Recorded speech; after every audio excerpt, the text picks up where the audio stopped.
Council meeting of October 5th, 2021 is called to order. And I think this week we'll have Council Member Joe Schmidt lead us. Right. I pledge allegiance to the flag of the United States of America and to the republic for which it stands, one nation, under God, indivisible, with liberty and justice for all.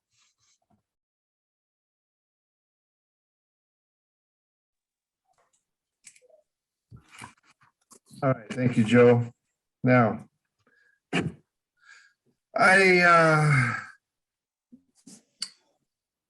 Donna, would you do a roll call, please? Yes, I will, Mr. Mayor. Councilmember McDowell, Present. Councilmember Nesco, Here. Councilmember Bode, Here. Mayor Dorsey, Here. Councilmember Schmidt,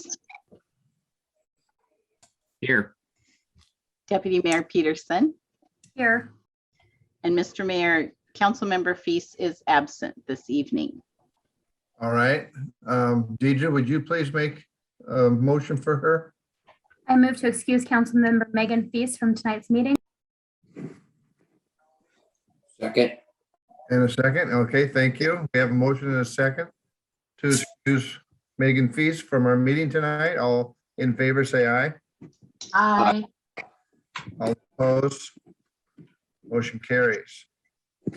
All right, does council have any late changes for this evening? All right, hearing none. Oh, I gotta find my, here they are.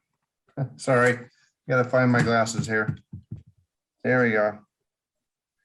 All right, at this time, I'd like to remind members of the public that they can make comments during the public comment period, as well as at any item listed on the business agenda or the action agenda.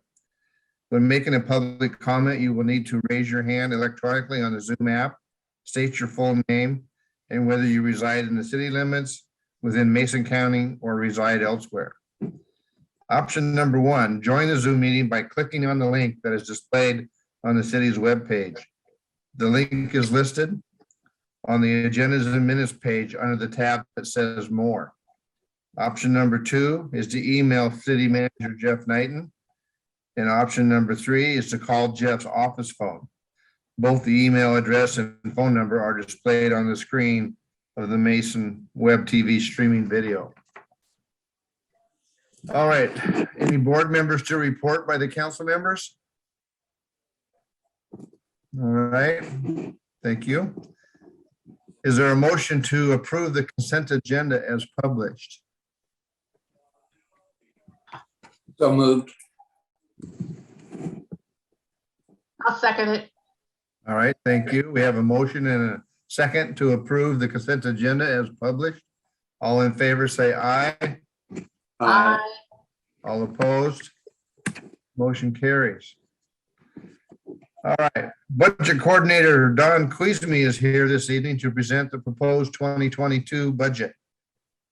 Thank you, Mr. Mayor. I'll start off Okay, and turn it over to Don and Terry to get into the meat of it. But the first part of any budget document, as you know, is my letter to the council and to the community about what we are looking at this year, how we put together the budget and those types of things. And you'll read that document read the letter in the full document that you received today and that will be available on our website tomorrow.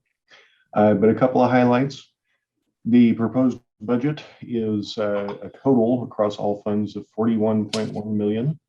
It's a pretty substantial increase over what it was last year, but the reasons for that are the state and federal funding pieces that we received as part of the pandemic relief funds, and with thanks to our legislative delegation, the money we received for various projects as direct appropriations from our state legislature. Let's see, just wanted to note, as with previous years, the budget process was challenging and continues to be challenging because revenue growth is not keeping pace with expense growth, and that's primarily due to inflation and the 1% property tax cap. And as a result of the COVID-19 pandemic, we're, as we all are in our daily lives, kind of bouncing back and forth, what's going to happen next, those types of things. And those things do affect our budget and our estimates and our projections. A couple of projects that I wanted to mention specifically is the Railroad Avenue upgrades. As you all know, is Western Gateway as part of this budget. It includes street, water, and storm infrastructure. So we are taking care of those pieces with this budget. There is the reclaimed water tank design and construction, and the well one, replacing the pipe for the well one tank that we know we've had to do for quite a while. Also, our automated metering infrastructure. That's the radio reads that we are progressing along, and pavement preservation, of course, continues to be a hot topic. So those are the things I wanted to mention. Again, you'll see those all in my letter. But I really wanted to express a great deal of thanks to our interim finance director, Terry Schnitzer, and Don Quisme, our budget and grant coordinator, for putting those two things together, or putting these things together. It takes a lot of time and effort. And with that, I will turn it over to Terry. Thank you. Good evening, Mayor and Council. So we thought it would be a good idea to just give you a review of how the budget process happens. This is, it was presented to you last year, but we wanted to just highlight those again. So the 2022 budget was built using realistic, albeit conservative revenue assumptions and matching expenses to those revenues. Matching revenues to desired expenditure levels is an unsustainable practice. By the end of the current year, council must adopt a balanced budget where resources at least meet the planned expenditures for the next year. And then the 22 budget, proposed budget, is built using an incremental budgeting process to build the 2022 base budget. And so this removes one-time expenses so that increases to the expenditure levels are dependent on available ongoing revenues. One-time resources, including accumulated fund balance, is only used to fund one-time expenses, generally capital or major maintenance activities. The budget and budget process is a tool for control, management, and planning. The resulting appropriation approved by council through ordinance is the legal authority to expend these funds. So if we have revenue that is higher than is what is budgeted in 22, we don't need to bring that back to council.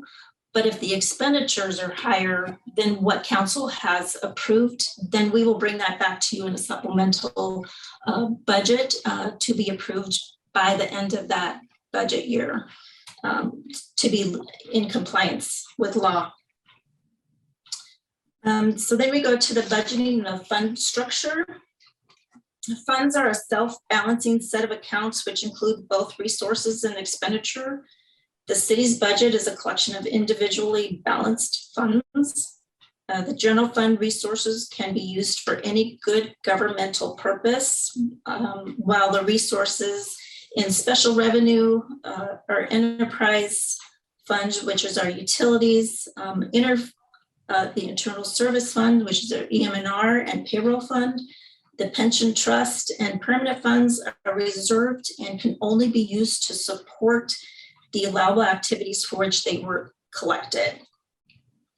So our city funds include our general fund, the special revenue funds, which include street, tourism, capital resources fund.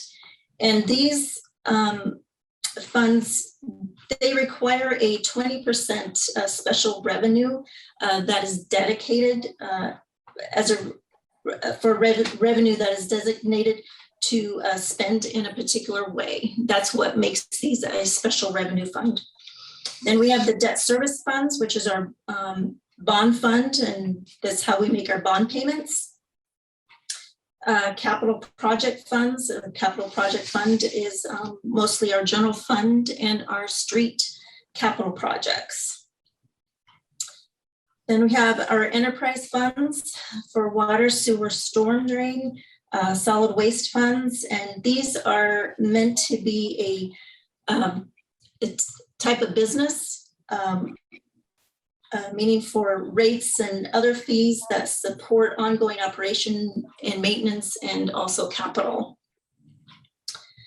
Then we have our internal services fund, our payroll benefits, EM&R funds. These are also a business related funds, but the customer is the city. The city is the customer. Then pension trust fund.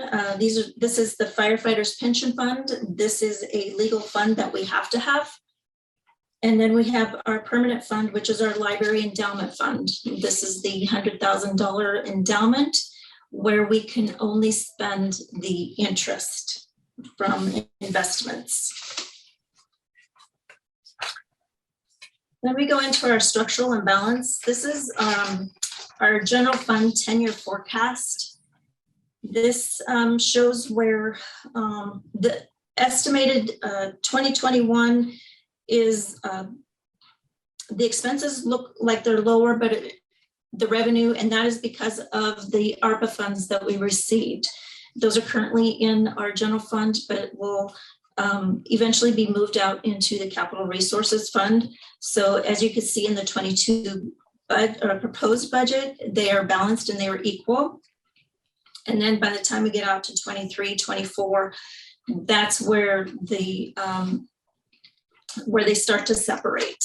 And this, so then our funds, our revenues, either our revenues will need to increase or the expenditures will need to decrease, but the city won't be able to sustain if we don't have those balanced. And this chart will be explained to you again in our next budget meeting, I believe on the 19th, which is going into our council budget process plan next steps. So today we are bringing to you the budget letter and the overview of the proposed budget book. On the 10/19 regular council meeting, we will bring you the property tax ordinance, the budget ordinance, and again, discuss the 10-year forecast. And we'll also bring you the 6-year capital improvement plan for years 2022 through 2027, and how we plan to pay for those projects if we have funds to do so. And then we'll have time for questions and answers on the budget. And then we would go into 11/16 regular council meeting where we can have a planned approval for the property tax and the budget ordinances. But if we need additional meeting that council would like, we can also do that too. So if there's any questions for me, not, then we can go right into Don's presentation. Looks like there's I believe one hand. Councilmember Schmidt has a question. And it may be better for me to wait until Dawn's done. I had a question on the general fund projections out and those percentages and how we arrived at them, but I can defer till the end of Dawn's presentation. If we wait for Don's presentation, that might answer your question. Sounds good. Thank you. So now, I believe Jeff sent off 2 different documents to you, the PowerPoint that Terry just covered, and then this proposed 2022 budget that was sent along, and then starting with Jeff's letter in the first couple pages. So I'm not going to really talk numbers. I'm just going to talk a little bit about the flow of the sections. It's pretty close to the format that we have used, I think probably for 2 years now. Hopefully it's getting a little more clarity, and at least I'm trying to make some more notes on some pages just to give a little bit more of a clarity of what the budget is and what we have going on in it. So like on page 3, well, pages 3 and 4 are just summaries of citywide by fund. So we have the expenditures and revenues listed separately.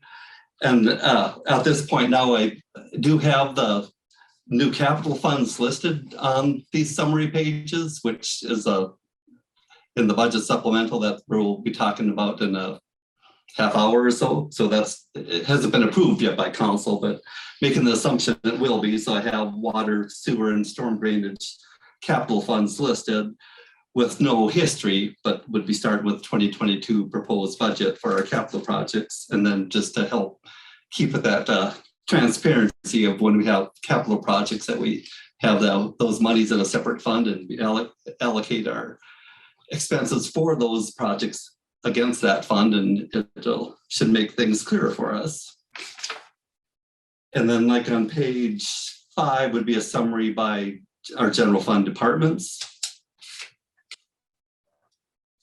On page 6 is a summary of our estimated fund balances, and these will continue to change as we get further in the year where we'll think we'll end up at the end of 2021. And then they go into a section talking about our staffing, our FTEs that we have, and using some same type of charts we used before comparing to population, and then listing by our different funds and by our departments within the general fund of how many staff we have. And then it goes into some of our bigger items or bigger revenue sources, taxes, sales tax, and property tax. And then going a few pages forward, I think now it's maybe been 2 years that at least 2 years, maybe we had it 3 years ago, our capital improvement plan. So starting on page 25, we start listing our capital maintenance projects that we have planned for at this point from 2022 to 2027. And an additional note added on those pages now is behind the description, I enter CAP if it's a capital project that'll be budgeted in our capital funds, and OP for operations if it's really more of a maintenance item that'll be in our operations budgeting accounts. And then kind of skip quite a ways forward to but around page 42, we get into a general fund summary. And following that, the general fund, we have our other funds, like Terry gave a summary of all the different funds that we have. They're each budgeted separately. They operate on their own, and we have to track their revenues and expenses separately. And on the department page, I call them a Pac-Man chart, but what the two circle pie graphs show is in the general fund, they show what % that department is of the general fund budget. And when you look at the fund level, it shows what % that fund is of the total citywide budget, just to kind of give a little visual along with all the numbers that we have. And on the capital pages, I tried to get more of a description of the costs that we have for those capital projects, and then also the funding source, because it seems like we go back and say, okay, how are we going to fund that project? That once it's in our budget, that's what we're saying is how it will be funded, and we can it'll help the public and ourselves to follow up on that and look back at saying, okay, we said we were funding it this way. That's what council approved, and that's what we will have to do. So that's kind of a summary of it, and Jeff already mentioned, but we'll have Mary put this document out on the website tomorrow, so it's available to yourselves, but also to the public, that they can look at the proposed budget document. And did Don or Terry, did you have an answer to Councilmember Schmidt's question about how we arrived at those assumptions? Right. What I was going to tell Councilmember Schmidt was that we take out the one-time expenses each year when we come up to these budgets, and so and then we increase the expenses. We estimate maybe 3 or 4% increase on expenditures, But then we have to estimate what our revenues are going to be. What do we expect those revenues to be? So if we say our sales taxes, we don't expect because of COVID, maybe our sales tax is going, we're going to be conservative on those. So we need to lower that tax income.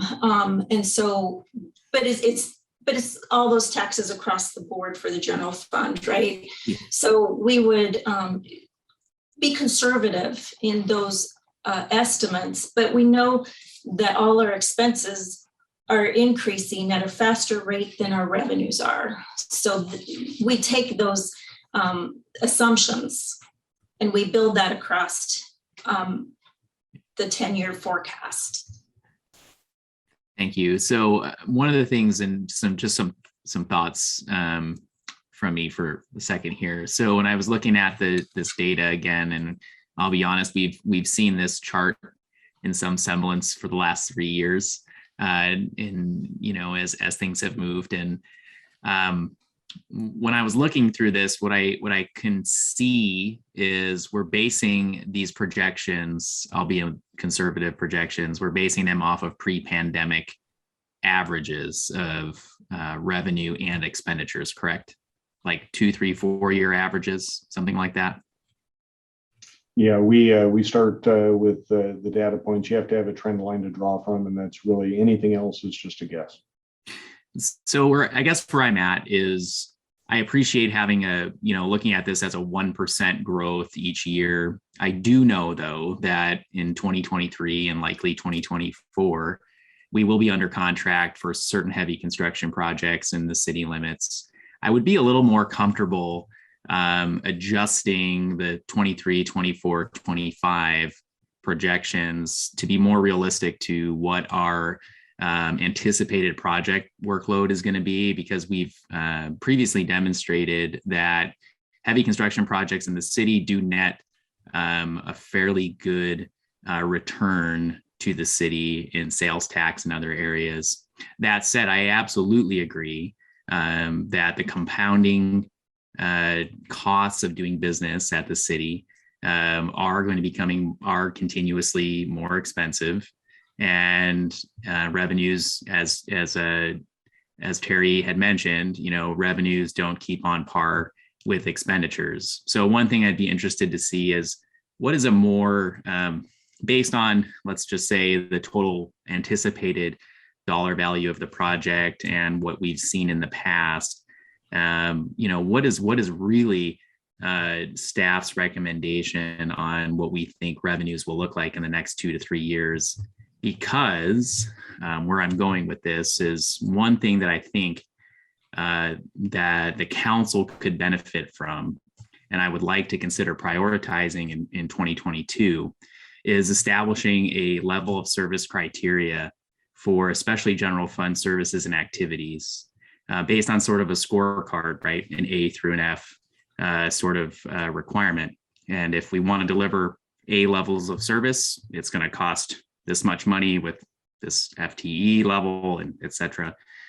If we can kind of balance that out and understand, as the next couple of years play out, as the transportation benefit district, for example, peters out and we lose that funding mechanism, what are some of these things that we can start considering decreasing potential levels of service, or potentially using these revenue surpluses that we may see as a result of other capital improvements? How can we start sort of buying into that in the future? How can we start paying down potentially some of those costs, or leveling some of those costs off across the board, as opposed to staffing reductions and other things? Because again, in the general fund, at least as I see it, and correct me if I'm wrong here, 40% of our budget in the general fund is to fund staff and fund labor. And again, I'm fully convinced that we're running at bare minimum when it comes to staffing. And if we want high levels of service in areas like planning, permitting, law enforcement, et cetera, we need to understand what those costs are. And we need to understand if we do need to make a cut, or we do need to make hard decisions, what those implications may mean, 2, 3, 4, 5 years down the road. Just some thoughts. And I'd be willing to talk more about that as we move on, but thanks. We do have our CIP in the annual budget where when those projects are slated to begin is planned. Occasionally those projects get bumped out to a later year for reasons beyond our control. I think we can certainly look at two different forecasts. I would be a little hesitant or a little nervous about planning on revenue for a year when a project is expected to happen. If that project gets bumped a year or two out, then what does that do for our revenue projections for any given year, 2024, say? But we can certainly take a look at that and perhaps increase our reserves or other items as the council member mentioned to level things out, so it's not such a big hit or there's not a cliff. Yeah, and I hate to use the cliche phrase, but it's difficult to manage things that you're not measuring, right? And again, I look at the empirical cliff as things widen out in the next 5 to 10 years. And understanding if there comes a time where we really need to make a decision, to be able to look at that and understand what the true costs of delivering these services are. And if we had to degrade a level of service, potentially, what those would look like. So we can then communicate that as well to the public. Hey, we're only going to deliver pick your service to a C level of service, let's say, instead of an A, in order to save $1.5 million, and this is all speculative, right? And it's just I think more of a clearer way of communicating when we are experiencing budget issues, that we're making these decisions in the right, in an educated and data-driven way. And that's all. I just wanted to throw that out there. And otherwise, I appreciate the work that staff are doing to keep us informed on this. And I think, again, from where we started 3 years ago to where we are today is night and day. So it's very much appreciated. I just think there's these little things that we can start tackling as the time moves on that'll help us get even closer to achieving the goals that we're set out to do. Absolutely. I think as Don mentioned and Terry mentioned both, each year we try to tweak it a little bit to make it a little more transparent. It's one of the reasons why we created the capital funds, so that we can track the progress of that project, and we don't have to remember to rebudget the funds each year. It's always there.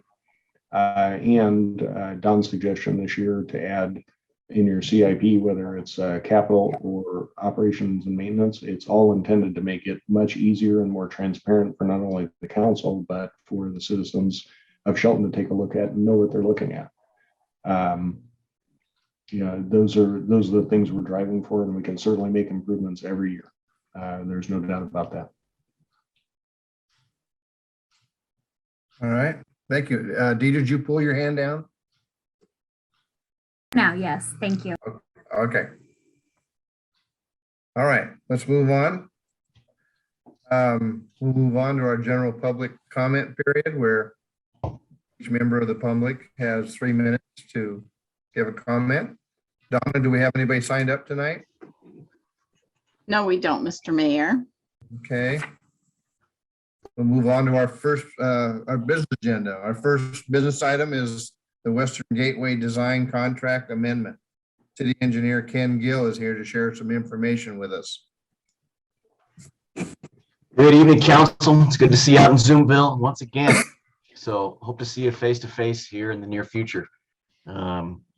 So what you have in front of you is another $100K to finish the design of Railroad Avenue, so we can basically open bids the 1st of February to take advantage of a wintertime bidding environment rather than a summertime bidding environment.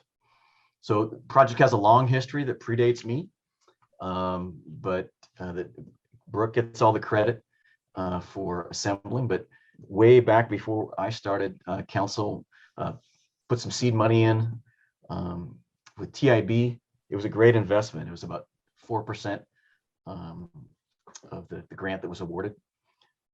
It started off with the design, and we immediately met with a group that thank you, Councilmember Peterson, for letting us use the chamber room. We invited a lot of downtown folks, and their message to us was carry the downtown visioning all the way through the project. And we started putting together the numbers for that, and the numbers started going up, as you could expect. So we started chasing dollars and went after dollars with a PRTPO, direct appropriation, Department of Commerce. And despite my best efforts to scramble and scrape, we didn't get any, but we did get the Safe Routes to School. So recall, one of the 3 projects in the Safe Routes to School was a new flashing beacon at 9th and Railroad Avenue to serve Evergreen Elementary. So that'll be part of the project. Also, as the project has a long history, some additional regulations got us, and it's our phase 2 permit. We got to start cleaning up the water before we put it in Goldsboro Creek. We need to upsize our water main, according to our consultant, from 8 to 12 to serve future folks, in addition to all the services along there. And then we also, as Ryan Shape pointed out to us last week at his local road safety plan, need to add some bump outs to increase the safety for pedestrians. So the total estimated design cost is still within kind of my 10% rule of construction cost. So that's all I had present for you tonight. I recommend you move it to the next council meeting to put on the action agenda. I'm here for any questions that you have.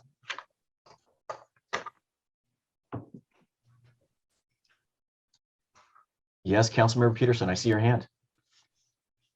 If I may, just one quick question.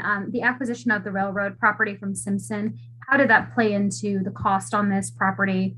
Is that an increased cost? Is that something that's going to allow us, obviously, more use of the right of way? How, if at all, did this impact the budget? The impact of the right of way was a big bonus. And I give Jeff the credit for that because he negotiated that with Simpson. So because we got that, we didn't have to buy a portion. So it also, I always wanted to give the Downtown Vision Group everything that they asked for. But it also gives council another option in addition to having, wide sidewalks like you do going up the hill with the Downtown Connector project.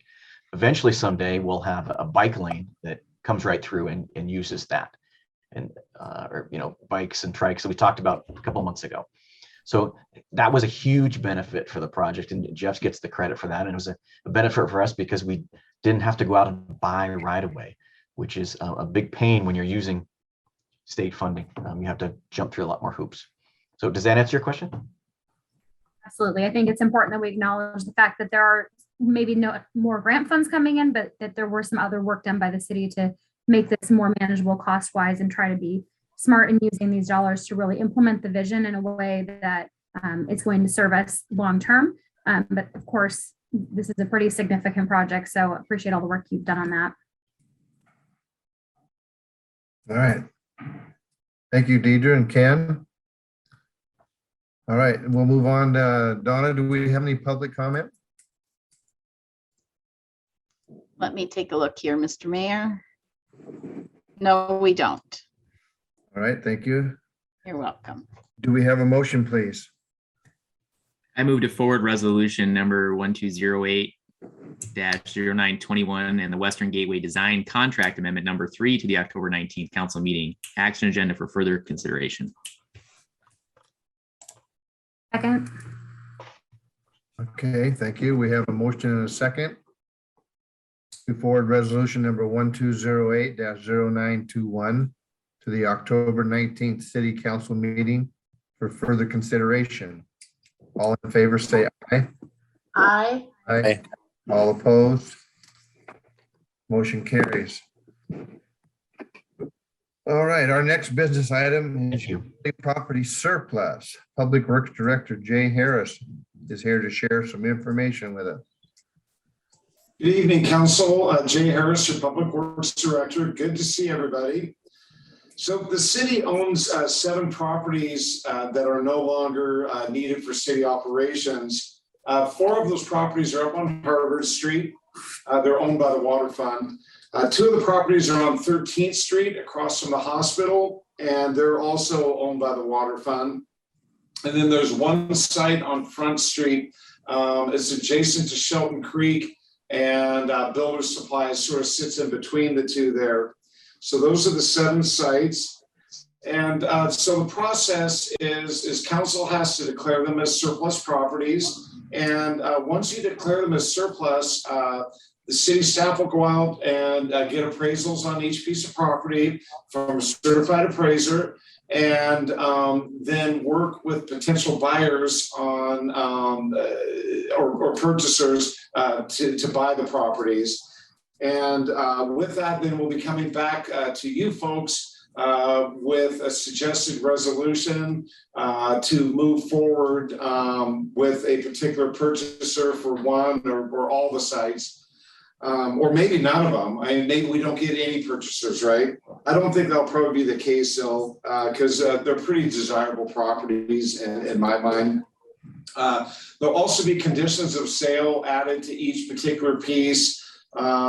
It could be a conservation easement, maybe for some wetlands. It could be some additional right-of-way dedication, perhaps. The city does have some utilities through some of the properties. We'll get a water line easement or a storm drainage easement, that sort of thing. So as we're working with the purchaser, we'll be identifying some specific needs for the city in the future. So step 1 is for council to look at the resolution, declare these as surplus. Staff will go do a bunch of work, and then get back to you, hopefully with a couple purchasers to buy some of these sites. And I am open for any questions. All right. Just Thank have you, one Jay. question. Sorry. Go ahead. Oh, would we be using a real estate agent to sell these properties like we did the one downtown? Yeah, the city manager and I are going to talk about that a little more. Once they're declared surplus, we get our appraisal, we sort of know how much they are. There's potential we might do that as an option. But we're going to weigh that a little bit, and we can get you some more information on that of the exact process. I want to get the appraisal in, see what they're valued at.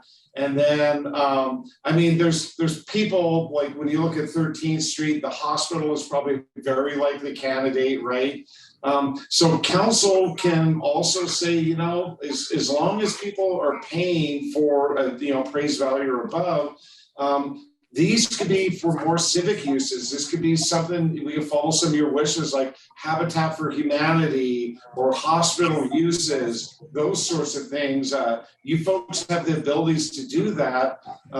So talk to Jeff a little more during the process here about what some of your wishes are. And at the end of the day, we could use a real estate agent. We would, as a seller, we'd have to pay the commission on that, which will just detract from, obviously the total net sales price. Okay, thank you. You're welcome. All right. Thank you very much. Oh, Deidre has her hand up. Well, just as a follow-up to Eric's question, it's come to our attention most recently that the existing contract the city had for real estate services has expired. So this kind of, for me, goes into more of a logistics question is, do we have a comprehensive list of those contracts? Do we know when those things are expiring? Because I would expect that if council had made this a priority in the past, there would be a discussion before we end up having a contract expire and looking at, is that the way we want to continue? Are we making modifications? Are we reopening that process? So just something I'd like to see us take a look at. Sure, and I can just answer that question. We don't usually sell a lot of properties. Director Ziegler probably does more than Public Works would. With that though, we put out an RFP on the state website and typically, get 3 or 4 proposals. To wrap something like that, to bring that service in for us would probably take about a month if we decide we're going to do it. But since we don't have one at this point, if we do want to reuse a real estate agent to sell it, we would need to go out for a formal process to do that. Competitive, right? Right. I absolutely understand that. My point is, I would hope that as contracts are expiring, services for city, not only individual departments, but that affect city surplus, that's something that we had very extensive conversations about over the past couple of years, is that we're looking at those in advance of those expiring so that council can make the decision, do we want to go out for another public process? Do we feel it's important to continue to have a local real estate agent who is representing the city in those projects, or would we prefer to take an approach to look at what's the fit for each individual property and have some more flexibility in that process? So, of course, I know that city staff has been very good about obviously following the rules and regulations that are laid out by Washington State. But from a policy point of view, making sure that we as council are having conversations on the front end of those agreements prior to expiration. Perfect. Noted. Thank you. Thank you. All right, thank you, Deidre. Do we have any public comment here, Donna? No, we don't, Mr. Mayor. Okay, I'd like to ask for a motion. I move to forward resolution number 1209-1021, a resolution to surplus the identified city-owned real properties to the October 19th council meeting. Action agenda for further consideration. All right. Okay, we have a second. I don't think we have any more questions or comments, so we have a motion. Mr. Mayor, Oh, excuse me. I missed who did the second. Who's second? Thank It's you. me, Deidre? Donna. Thank you.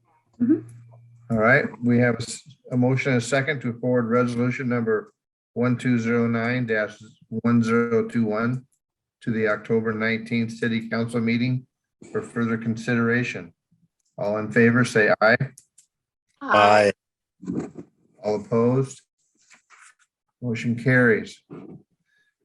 Excuse me. Our next business item is Shelton Police Department body worn cameras.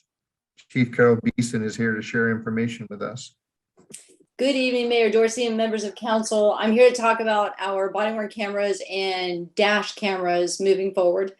The ones that we currently have that we're using were first purchased back in 2017, and that company has since been bought out by another company, and the model that we use is no longer a viable model. So as our cameras die or become unusable, we can't get replacement parts and we cannot fix them. So we find ourselves in a place where we need to get new body worn cameras and new dash cameras. The police department did some research on different types of cameras based on other ones that are used in our area. We determined that the Rugged Development GTAC cameras would be the best fit for us, both from a price standpoint and from a customer service standpoint. There is a customer service representative in Olympia that would be very accessible to us in the event that we had issues with our camera. The quote that we've got from them is for $249,566.53. That is to cover hardware, software, training, all of the equipment that we need, and storage for the next 5 years. The police department uses these cameras, of course, in order to enhance our officer safety when we're out in the field. It also increases our transparency when we're dealing with citizens out in the field. And I would like to request that council concur to move this item to the action agenda item on October 19th. If you have any questions, I am ready. All right. Eric Onisco. You're on mute, Eric. Shh, don't tell him. Darn. Does that include installation in the cars, the price? Yes, sir, it does. Okay. That was it. My Noah, did only, you have one? yeah, my only, just a comment of support. I 100% support this. And this is one of those pieces of one of those tools on the tool belt that we absolutely need to have with our law enforcement community. And I think this is kind of one of those no-brainer expenses. Unfortunately, yes, it is expensive, but as a chief laid out, that's for the next 5 years, and I think it's absolutely well worth it. So. And if I may, I forgot to mention that this kind of a purchase is something that we can use those American Recovery Act funds to purchase. Excellent. All right. Any others? Donna, do we have a comment here? No, we don't, Mr. Mayor. All right. Can I have a motion, please?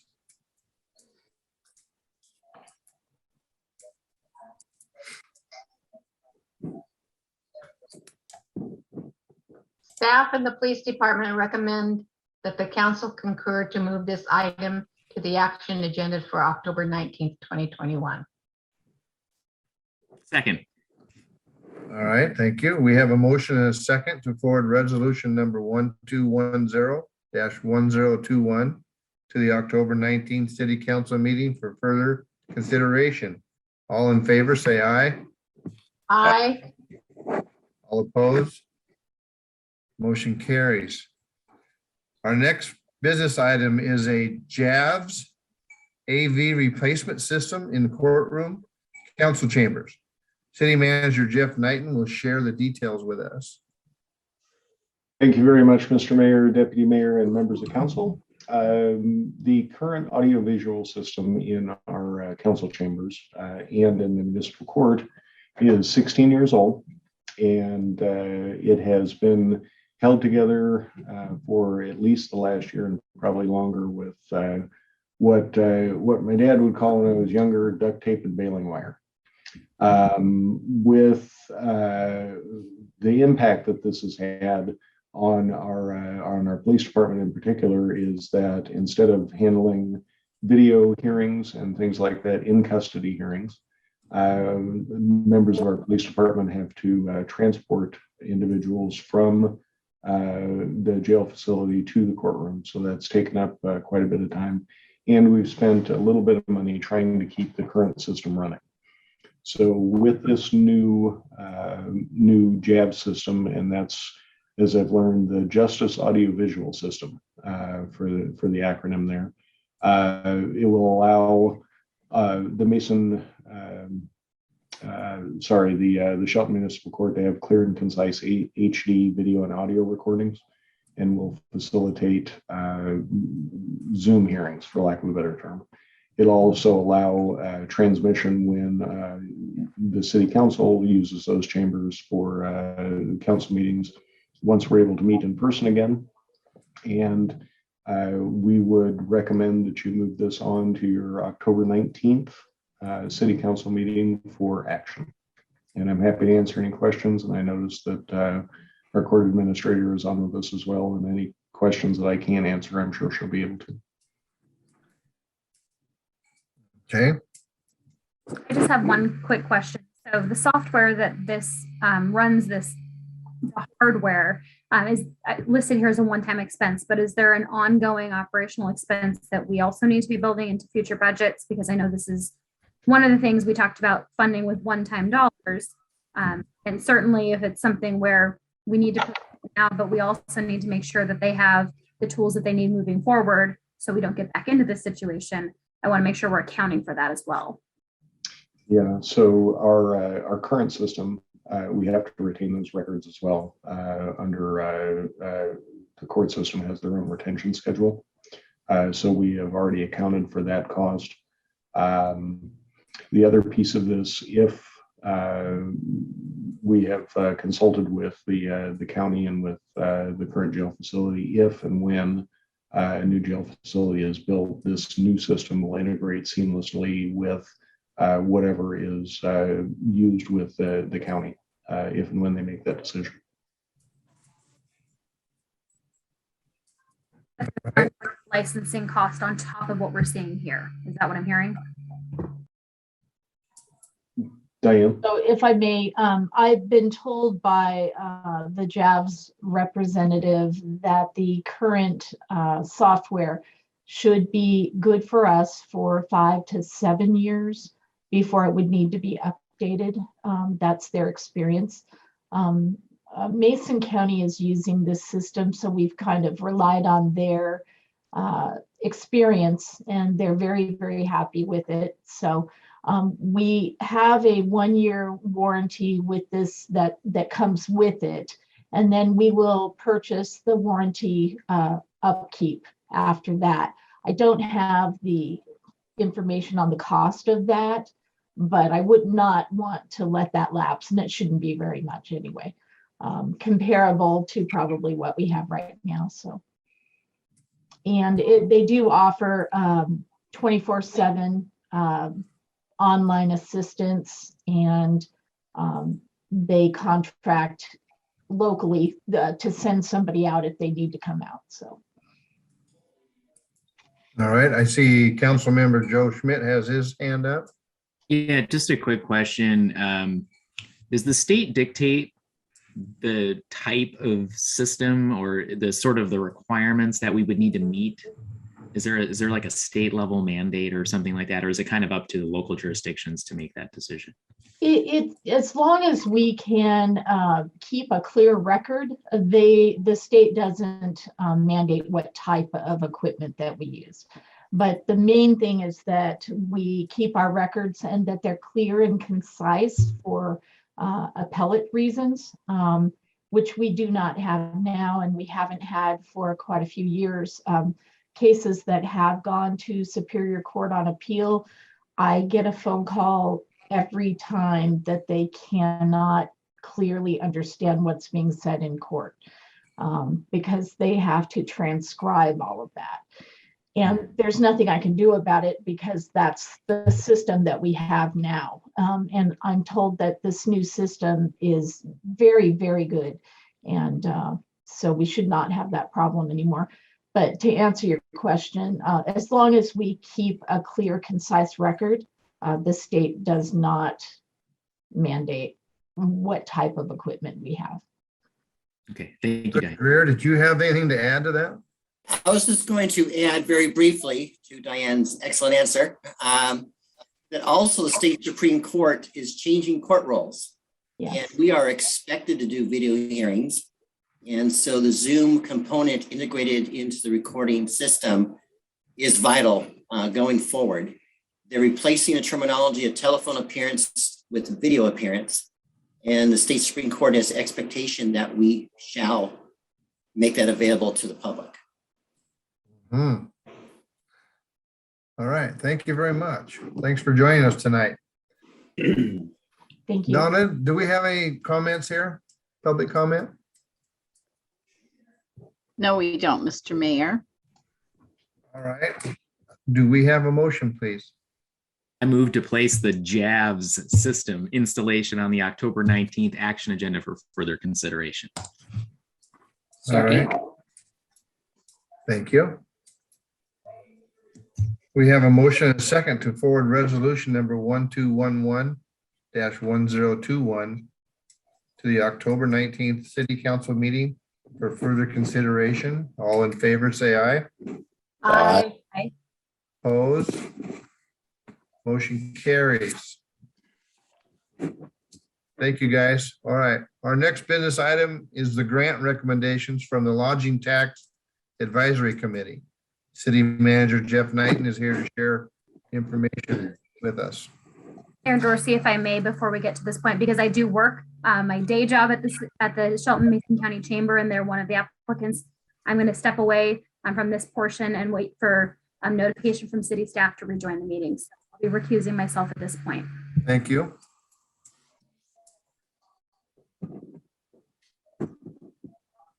All right. Thank you very much, Mr. Mayor, members of council. So tonight we have the LTAC, the Lodging Tax Advisory Committee recommendations for distributions from the LTAC funds. Each year we request, or each year the city accepts applications requesting funding from a dedicated revenue source provided by the collection of lodging taxes from motels and hotels in the city. And this year we received, let's see, 6 requests totaling $62,900. And the requests, we received requests totaling $65,758. And the LTAC committee recommended to council approval of total grant requests for each of the applicants in the amount of $62,900. That's what we have for you this evening, and I'm happy to answer any questions. Just a quick question. Go ahead, Joe. Thank you. This is one of those funds that essentially, the revenue that's brought into these funds is designed to go right back out for a very specific purpose. And I noticed there was a couple that were not fully funded. However, we're still under budget, correct, Jeff? We're still under budget with the total amount. I would be comfortable getting us to 100% budget here and just fully funding, or at least mostly funding the others, unless there's a reason to not. But there's a fairly low turnout for these applications each year, 5 or 6 folks each year. Excuse me. And then again, this is one of those great opportunities where we can take tax revenues and put them right back out into the public for the good of the community. And I would just like to see us expend that down and fully fund these activities, because again, over the last several years, we've seen some really great opportunities and great downtown events, and I would like to see that continue. So if there's any appetite to fully funding these, I would like the council to consider that. So you can. How is that fund now, since last year it wasn't all used, correct? Correct. There will remain a fund balance. This is one of the funds that we don't have a minimum reserve in, primarily because, as Councilmember Schmidt noted, the money that's collected is intended to go back out, but there still would be a fund balance. I don't have the exact number in front of me, but I can provide that to you prior to the October hearing if you'd like. Yeah, I'm okay with Councilmember Schmidt's recommendation as well.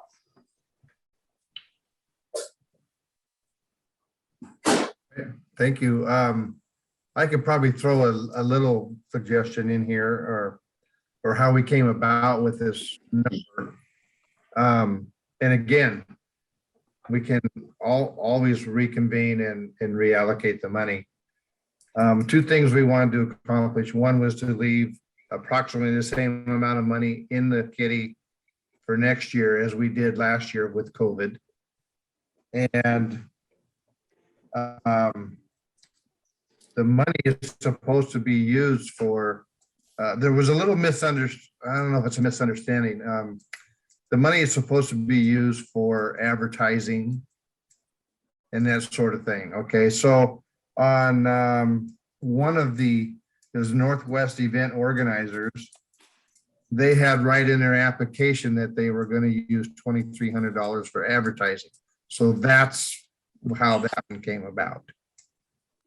So if that helps at all, I just want to throw it out there. Kathleen?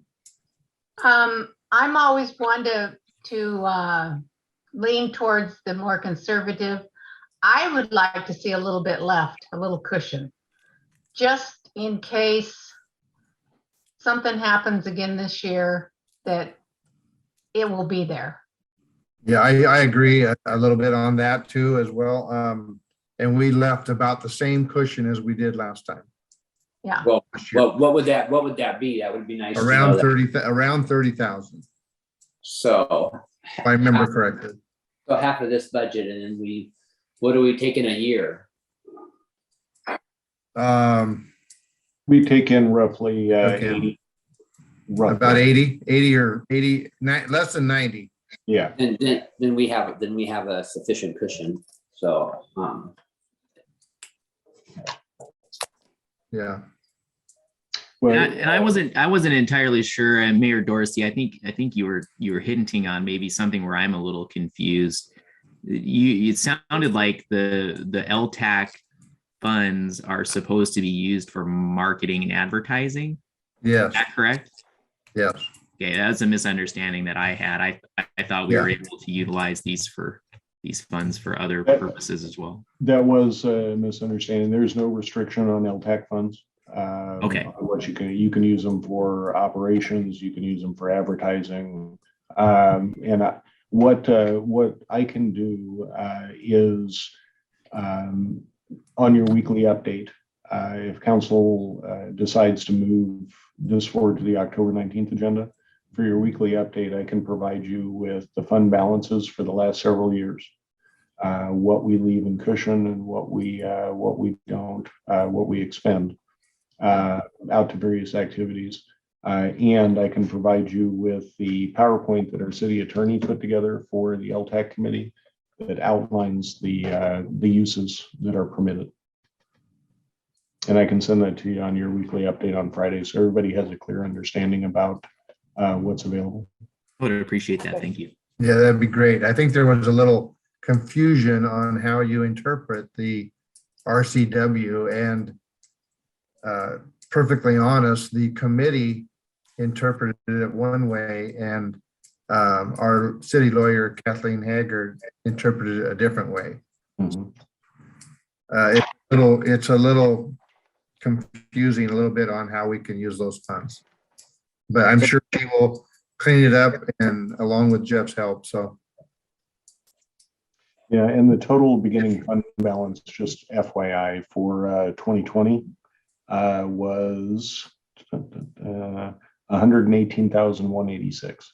So if we expend the 65 or whatever it is, that's about what's left over. But yeah, I'll send you all this information from last year's budget along with 19, and we can go back even further than that if that's something council would like. all right. 19 actuals was 52,675. In 20 we budgeted 81,180, and I don't remember where we ended up. Should have been higher though, lower because of the COVID. In 2021 we adopted 61,880. Yeah, when we were adopting the 2020 budget, COVID, nobody had heard of it yet. Yeah. Right. Yeah. And actually, I think we did do a little bit better than our projections on the LTAC this year. So as well, the county did a little better too. So. All right. So any public comment here, Donna? No, there isn't, Mr. Mayor. All right. We have a motion, please.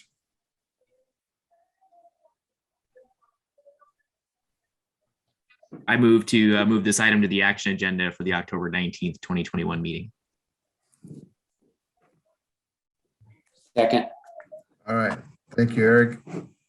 We have a motion and a second to forward this item to the October 19th City Council meeting for further consideration. All in favor, say aye.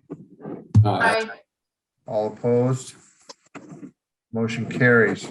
Our last business item is. Mr. Mayor, let me let Deputy Mayor know it's time to come back. Oh, yeah. Let's get her back in here.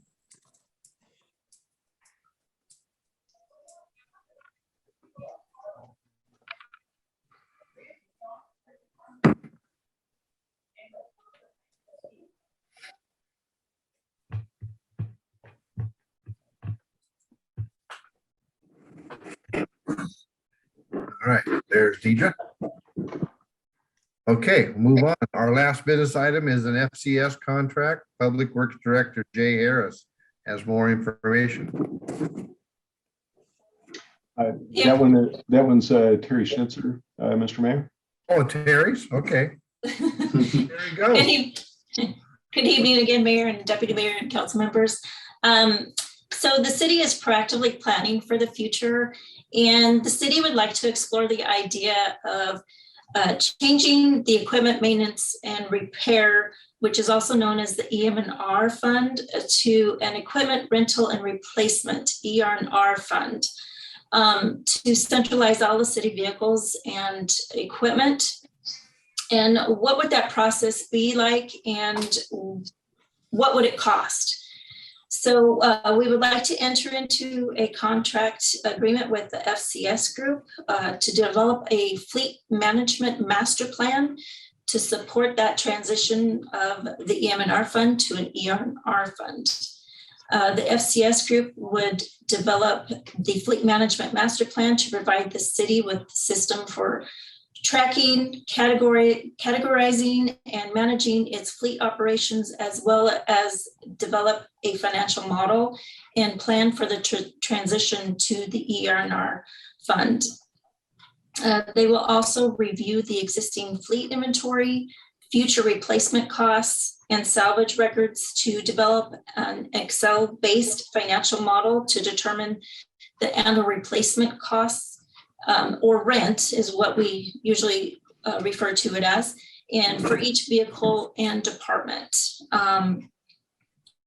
So with this model, we can determine what would be budgeted in 2023 if this is actually a feasible plan to do. So if you, the contract for the FCS group is $59,460 paid by the general fund and the EM&R fund. And so so I recommend that it would move to the October 19th agenda. If you have any questions. All right, thank you. Do we have public comment, Donna? No, we don't. All right, how about a motion, please? I move that we forward the FCS group contract to the October 19th city council meeting for further consideration.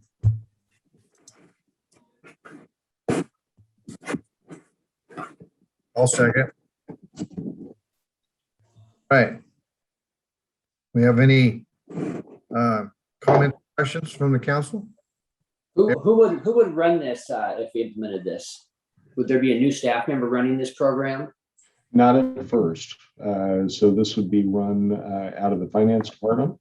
But potentially down the road, if the fleet grows big enough or the city grows big enough, we have talked about implementing a fleet manager / procurement officer sometime in the future. That wouldn't be this year or probably next year, but it's something we're looking at as a potential for 2024. So this is something where all the automobiles are in one pool, and then if water department wants one, they rent it, and then if sewer department wants it, they rent it. Is that how this? They would be permanently assigned to those funds, but the basic way that it works is you factor in the cost of the vehicle over whatever the life cycle is. Typically for department cars, like in the water fund, or the car that the building inspectors use, those last for anywhere from 10 to 12 years. Police cars last shorter because they get driven harder. But you factor in the cost of the expected maintenance, the cost of purchasing a new vehicle, those kind of things, brake pads, oil changes, all that stuff, including its contribution to our liability insurance payment for that particular vehicle, and say over 10 years, what's that going to cost to replace? And then if it's, and I'm just going to pick a number because I don't know, but if it's $8,000 a year, by the end of that life cycle of that asset, we have the money in the bank to go buy a new one without taking away something from another department that they needed that year. It's a way to plan to replace your assets so you can plan it out rather than having to make a snap decision to buy a new to us police car, which that we need to get out of that mode so that we can better utilize city assets. If I can add, sorry, Councilmember McDowell, but the other thing too to keep in mind with this is, other than just comprehensive asset management and planning for the future and ensuring we have the funds to replace things when they need to be replaced, certain federal dollars, when injected into other programs, when we have the ability to charge to federal programs, they don't always allow us, or they don't allow us in many cases, to charge against a federal program for the cost of a vehicle or the cost of like wear and tear, or purchase the capital outlay for certain pieces of equipment. It will fund the rental costs for that piece of equipment. And if you have an internal rental program, there are potentials when we do have certain grant opportunities, or again, like I said, federally funded or state backed, which is also federally backed projects and things like that. We can charge those rental costs for the grader, for the dump truck, for the snow plow during an adverse winter weather event, let's say, and we go after federal emergency relief dollars when we have an emergency like that. They won't necessarily fund the cost of the truck usage for that day, but they would fund the rental rate or at the federal rate, which in many cases is actually a higher rate than what the city's rate would be, or the local jurisdiction's rate would be. So having a program like this in hand would allow us to capitalize on those investment opportunities, or at least when we are responding to those types of events in the future, and we do have reimbursable activities, we can actually charge the hours that we used as piece of city equipment against the reimbursable process. So again, I think these are great changes that can happen here in the city, as long as we think about it and it's done well. I think we're at the end, we're money ahead. All right. Oh, Kathy McDowell? Yeah, so that 59,000-ish would cover the cost of the study for this. Okay, so I know some places, if you don't have a study, it's harder to get grant money for programs that you have in the city, right? Yeah, that's true. But the big part of this is we want to make sure we do it right the first time. Okay. I'm sure that we can put together a program that is supportable and justifiable. But if we make any little mistake, all the opportunities that Councilmember Schmidt mentioned go out the window. Okay. So, yeah, I would prefer to do it right the first time. Right. Okay. All right, thank you. We have a motion and a second to forward this item to the October 19th City Council meeting for further consideration. All in favor, say aye. Aye. All opposed? Motion carries. All right, we'll move on to the action agenda. Budget Coordinator Don Quizme is here to share information about a 2021 budget supplemental. Good evening, or good evening again, Mayor, Deputy Mayor, and council members. This budget supplemental will include some of the earlier discussion that we had tonight, so it's maybe a good timing, or it will be fresh on our minds.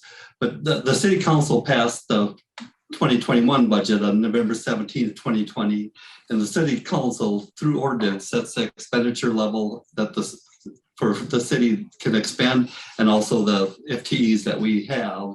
So this supplemental would increase our expense authority in the general fund, capital resources, capital improvement, and equipment and maintenance and rental fund. The amounts being $2 million, a total amount of $2,873,800, $2,055,520 in the general fund, $190,200 in our capital resources, $598 in our capital improvement fund, and $30,000 in our equipment and maintenance rental fund. And this also establishes the construction funds for our utilities. So we would be adding a construction project fund or a capital project fund in water, sewer, and storm to be tracking those capital projects. And then with a little bit more detail further in this document, in the general fund, the American Rescue grant monies that came in, the first half we got in 2021, we'll have another half that comes in next year, but, so this would be making adjusting the budget for $1,487 and $1,487,160, and we'll be transferring those funds from the general fund to our capital resources fund, and then they'll be transferred out of the capital resources fund as they're used. This also increases the authority for the purchase of the park property. That was $84,480. It includes $6,000 for one-time carryover appropriation for costs that were in 2020 but paid in 2021 in the Human Resources Department. The city has ordered 4 cars at a cost of $260,000. So this would transfer money to the Capital Improvement Fund for the purchases of those. It includes $59,000 for the general fund share of the body worn cameras and the dash cams, and also $88,500 for the AV system in the courts that we talked about earlier tonight, and $30,000 for the general fund share of the SCS contract for the study, and includes $40,000 for the increases in dispatch rates in the police department. In the capital resources fund, it would be for $190,200 for the ARPA amounts being used to purchase the body cameras and dash cameras. Within the capital improvement fund, we'd have $260,000 for the purchase of the police vehicles. And also that in the capital improvement fund, we have $249,580 for the purchase of the body worn, cameras and dash cameras, and the $88,500 for the AV equipment at the court chambers. And then in our equipment maintenance and repair fund, the $30,000 for their portion of the study with the FCS group. So that concludes all the pieces of that, and it would be for the 2021 budget as a supplemental, and staff would recommend it to be approved. And council, if I may, the one item that has changed from the first reading that you heard is the addition of the body cams. I just wanted to make that, highlight that for your consideration. All right, thank you. Eric, do you have a comment? So the 1.4, that's ARPA funds, and the rest is coming out of the ending fund balance. Is that correct? Yes. Well, the 1.4 being moved over, it's being moved from the general fund, the ARPA monies, so that they're moved into the capital resources fund, and then they'll be used from that as the funds are spent. Does that clarify? Well, out of the 2.873, that half of that is ARPA and the other half is ending fund balance. Oh, yeah. That's what I was getting at. Okay, yeah. As a for instance, we have the body worn cameras for 249,000. I believe roughly the numbers are 210 and 215 are coming from the ARPA dollars. And then some additional funding from the general fund, primarily to pay for the data storage over the 5-year period, because we can't expend ARPA dollars past a certain date, which is shorter than the 5-year term. So that's how that mix works. All right. All right, Donna, do we have a public comment? Let me look here, Mr. Mayor. No, we don't. Right. Would you then please provide the second reading of ordinance number 1974-0821? Yes. Ordinance number 1974-0821, an ordinance of the city of Shelton, Washington, amending the annual budget for the year ending December 31st, 2021. Okay, thank you. You're welcome. Do you have a motion, please? Move that we approve ordinance number 1974-0821 as presented. All right, any more questions at all for Don or Terry? Mr. Mayor, You get a Yes. second on we that? need somebody to second that motion. Oh, I'm sorry. Oh, I see Deputy Mayor is going to second it. Thank you. Okay, thank you, Deidre. No more questions, I don't think. So we have a motion and a second to approve ordinance number 1974-0821 as presented. All in favor, say aye. Aye. Aye. All opposed? Motion carries. Interim Finance Director Terry Snitzer is here to share information about a debt management policy. Boy, Terry and Dawn are busy tonight. Thank you. Thank you, Mayor. So again, I bring to you the debt management policy that I first brought to you in September. So this policy sets procedures and ensures proper use and management of city's debt. It protects the city's financial integrity and it funds the city's capital needs. And it provides transparency and clarity to issue that debt and make sure that we issue long-term debt greater than 3 years for capital projects and to issue debt that is that the maturity of that debt is not more than the useful life of that asset. And so with that, I recommend council approve the policy. All right. Is anyone signed up for public comment? No, there isn't, Mr. Mayor. All right. You want to please give us a reading of ordinance number 1975-0821? Ordinance number 1975-0821. An ordinance of the city of Shelton, Washington, adopting a debt policy governing the issuance and administration of all debt issued by the city. All right, thank you. Do we have a motion, please? I move that we approve ordinance 1975-0821 as presented. I'll second it. Thank you. Assuming there's no more questions, we have a motion and a second to approve ordinance number 1975-0821 as presented. In favor, say aye. Aye. All opposed? Motion carries. All right, we have another item from Interim Finance Director Terry Schnitzer, going to share information about an investment policy. Thank you again. So this is another policy that I brought to you in September. This is the investment policy. This investment policy establishes the objectives and delegates authority and what eligible investments, transactions, and internal controls the city can participate in. Its reporting requirements and the custodial procedures necessary to make these managing investments within the city funds. There were no changes to this policy from the last time I brought it to you. And so the staff recommends you approve the policy. All right, thank you, Terry. Anyone signed up for public comment, Donna?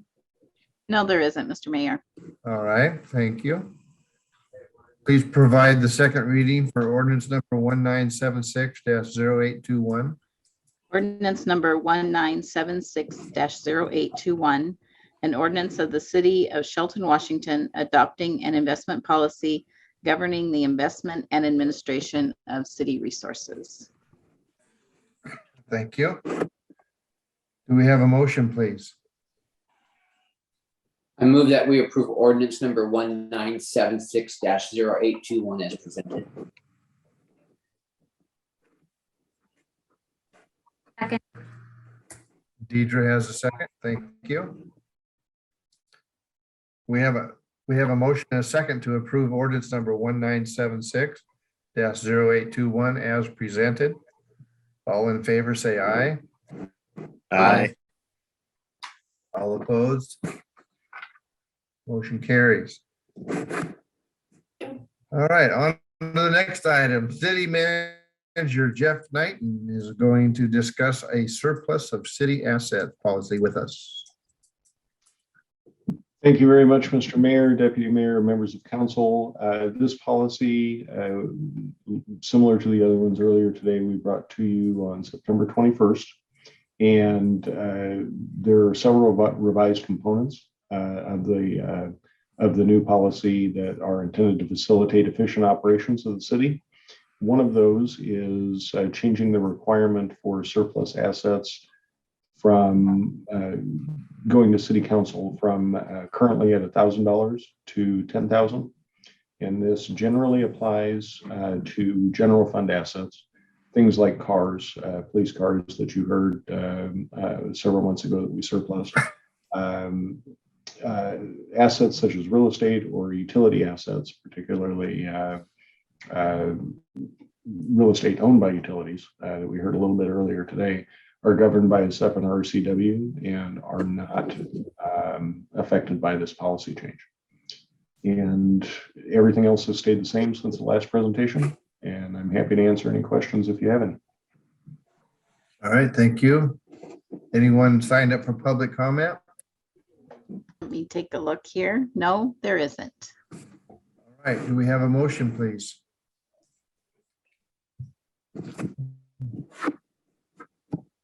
I move approval of the surplus of city assets policy as presented. All right, we have a motion and a second. We have a motion and a second to approve the surplus of city assets policy as presented. All in favor, say aye. Aye. All opposed? Motion carries. All right. Our next item is the Hope Community Garden at Callahan Park. Community Development Director Mark Ziegler is here to share the details. Thank you, Mayor, Deputy Mayor, council members. Bringing back to you tonight, after the brief on September 21st, the agreement with Hands-On Personal Empowerment to construct a 10,000 square foot community garden in Callahan Park. Nothing has changed in the agreement since September 21st.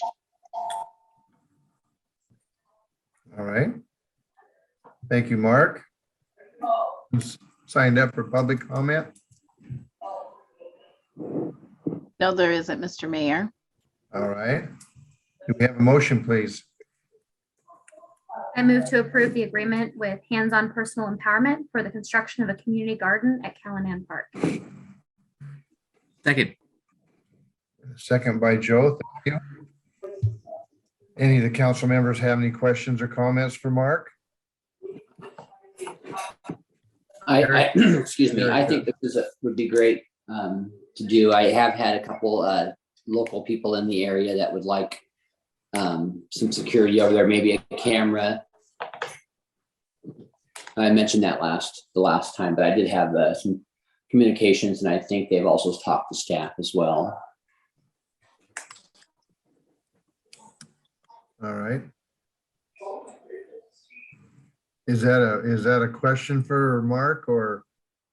I have asked that question once, but yes, is there a chance that we can have some kind of security camera over there?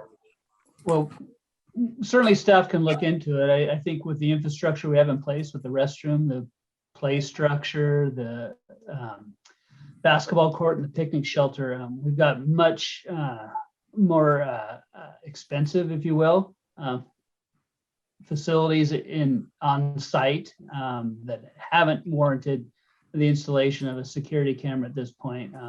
But if the concern is vandalism of the garden, or is the concern use? Well, there was concern of vandalism and bringing new people into the area, as well as another complaint was the gravel parking lot, and I believe you addressed that with him. Yeah, we can certainly take a look at that, council member, and see where it would be placed to be most effective, and given the level of activity, see if it changes after the community garden is installed and in place. All right, thank you. All right, we have a motion and a second to approve the Hope Community Garden at Callahan Park agreement as presented. All in favor, say aye. Aye. Aye. Aye, all opposed? Motion carries. Our last item on the action agenda is the Shelton Municipal Code Steering Committee appointments. Community Development Director Mark Ziegler is with us again to share the details.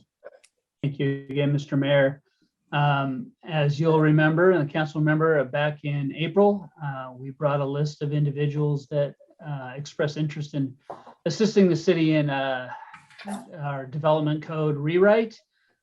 Since that time, we've been meeting monthly and have run into some scheduling conflicts. So at this time, I would recommend that we move to appoint Hillary Browning to replace Nathan Stout as a member of this committee, as his time commitments have changed since April, and Ms. Browning is certainly willing and capable of helping us out in this endeavor.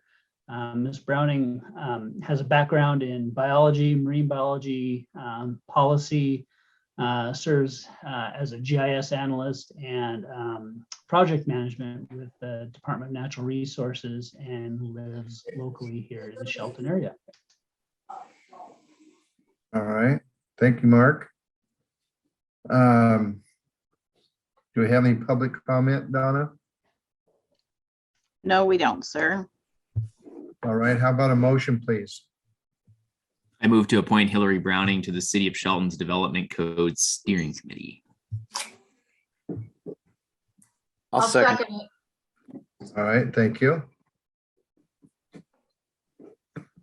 Any questions for Mark here? No question, just a quick comment. You know, Okay.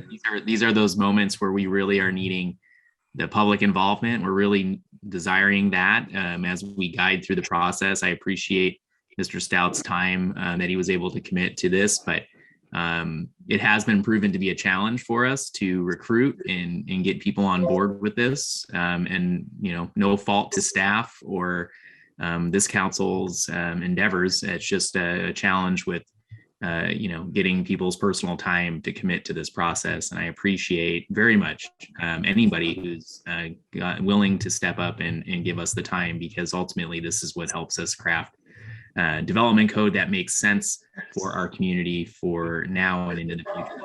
I just encourage people to keep getting involved as much as possible, and appreciate staff as we've moved through this process. So thank you. All right, thank you, Joe. We have a motion and a second to appoint Hillary Browning to the City of Shelton's Development Code Steering Committee. All in favor, say aye. Aye. All opposed? Motion carries. All right, does the council have any new items for discussion tonight?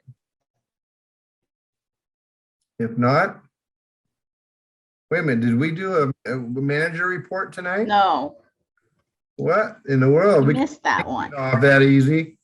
I can go through, I can Just a go manager through, report? I can go through it really quickly here. Okay, So a couple items on your next study session on the 12th. We're going to have a discussion about the pavement preservation program, and got a lot of information for that. And Jay and his team in Public Works are excited to share that with you and have a discussion about it. We will also be having a discussion about our IT upgrades, and it includes GIS, Intergov, and several other upgrades that several council members have been very interested in, being able to pay for things online.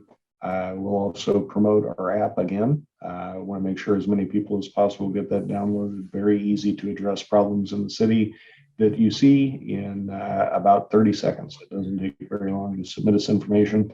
And from the data that I've seen of the people that have used it, we are on top of those problems very quickly. So that helps us, and we think it's a good benefit for the citizens.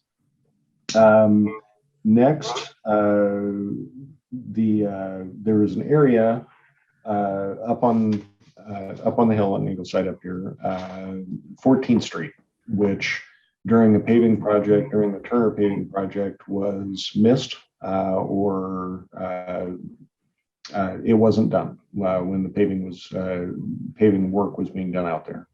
We took the opportunity because the glass grid was late arriving, if you remember, for Park Street, to have the contractor run up there. And I thank our city engineer, Ken Gill, and our public works director, Jay, for seeing that and taking the opportunity to do it. They got it knocked out in about a day. But I do want to share with you a letter we received from the people that live along 14th, signed by all the people there, thanking us very much for that work. And these are the kind of things that it's nice to get, nice to see, nice to hear about, because we don't generally get thanked often. But when we do, it's definitely a highlight. So we got that taken care of. I also wanted to thank the team members that were out there. The way we were able to do that, keeping the costs generally low for that project. And they were very low, but it's because our crew members, our team members went out there and did some of the work on the stormwater and the grading and those kind of things. So much thanks to Brent Armstrong, Mike Albaugh, and Todd Rhodes, along with Mr. Gill and Mr. Harris. These are the things that it's fun to do. The restoration project for the natural gas project that's been going on all over the city lately, that everybody's taking a look at, is we fixed some major problems that we didn't even know about. So that's a good thing. But the restoration of those pieces is beginning tomorrow. Right now, there's the very ugly temporary patches that I think everybody's seen, but the permanent fixes are going to start tomorrow. That will take a while, but we are doing extensive public outreach with the businesses affected and the people that are affected to get it back to where it was before. And lastly, is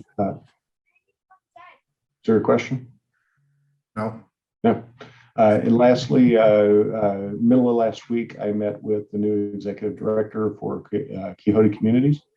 We had a really good conversation, and I've invited her to talk to council at an upcoming council meeting, probably in November, maybe after the budget, to introduce herself and to talk about her plans for that community.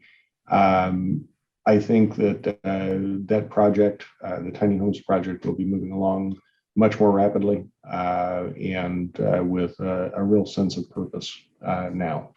And I'm looking forward to council getting a chance to meet her. So with that, I also have the looking ahead as the last piece for your meeting on the 12th. I've already talked about. On the 19th, you'll hear it's going to be the Don and Terry show again, or Terry and Don show again. It's all the public hearings on your budget, all the components of that budget. And starting at 5:45, we'll have the budget components for the Shelton Municipal Parks District. And we will have all the items that you heard tonight on business will be on your action agenda. And if there are any changes to those, we will certainly let you know. But all those are coming up. So on the 19th, we'll have another busy meeting. All right, thank you. Kathy McDowell, you have a question? Yeah, I just want to make the comment about the company that's doing the gas line through the city, and how I'm very impressed. They are very accommodating, very good to as a property owner, and them doing work on your property and close by. They've been really good. So I just want to give them a thumbs up. Great to hear. Thank you. All right. Jeff, I would very much appreciate a copy of that letter from the neighborhood. Yep. Maybe Donna could throw it in my mailbox. Yep. I will make sure you get a copy, and I'll email it to all the council members so they can see it. All right. Thank you. Anything else tonight? No, sir, not for me. If not, this meeting is adjourned at 7:39. Thank you, everybody.